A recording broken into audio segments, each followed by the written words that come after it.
Dr. Lewis, I want to talk a little bit about the issue of reciprocity with China. Senator Van Hollen and I last week introduced what is called the True Reciprocity Act of 2020. And as you know, in a whole host of areas, media, investment, economics, there's not a reciprocal relationship. They can do things over here that we can't do over there.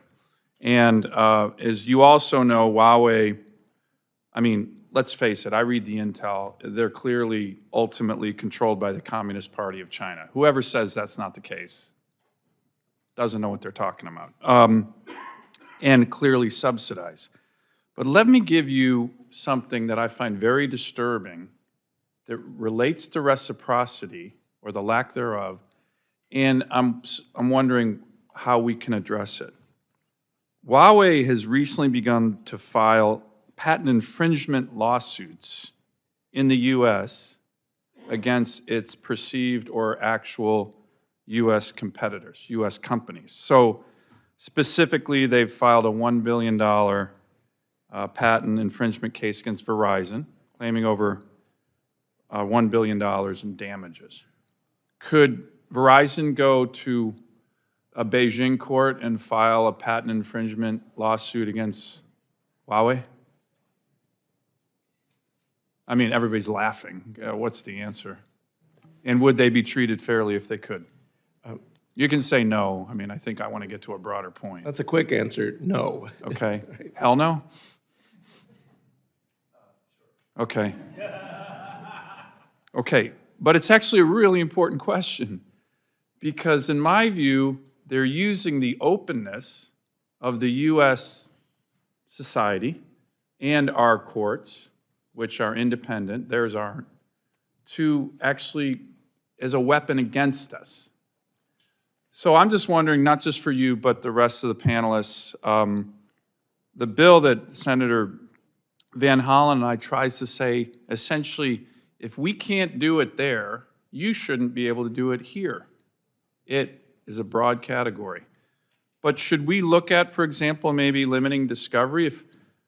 Huawei is going to try to use this not only to intimidate American companies, but in the discovery process, maybe try to get trade secrets, maybe try to get information from our tech companies, from our telecoms.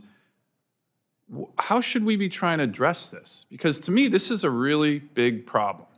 They wrote a Wall Street Journal op-ed as if there was some kind of, non-controlled party by the Communist Party. But if you have any thoughts on that, or any of the other panelists, and then I have a quick question for Mr. Berry.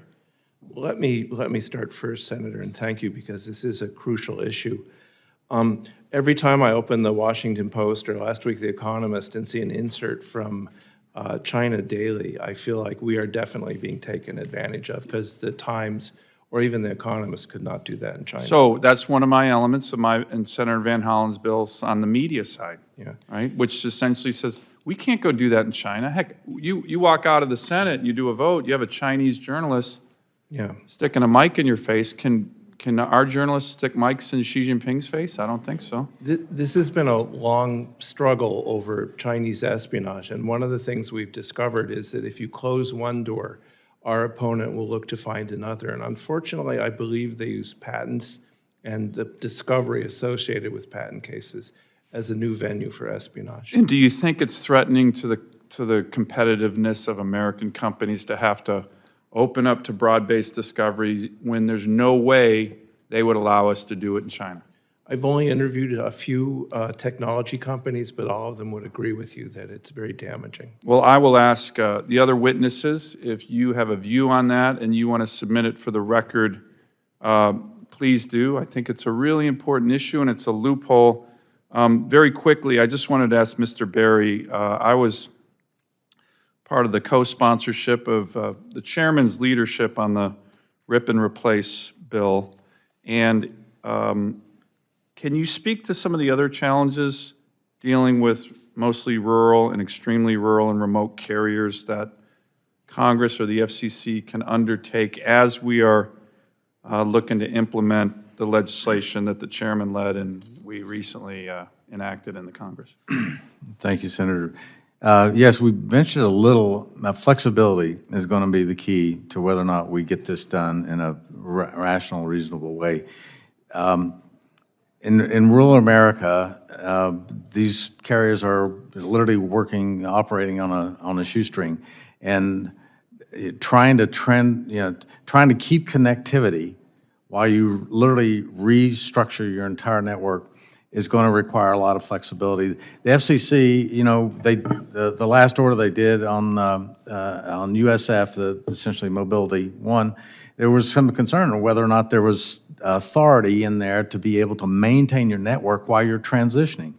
Some of us thought that some of the provisions that the FCC had were retrospective in nature instead of prospective. We all have to get on the same game card on this.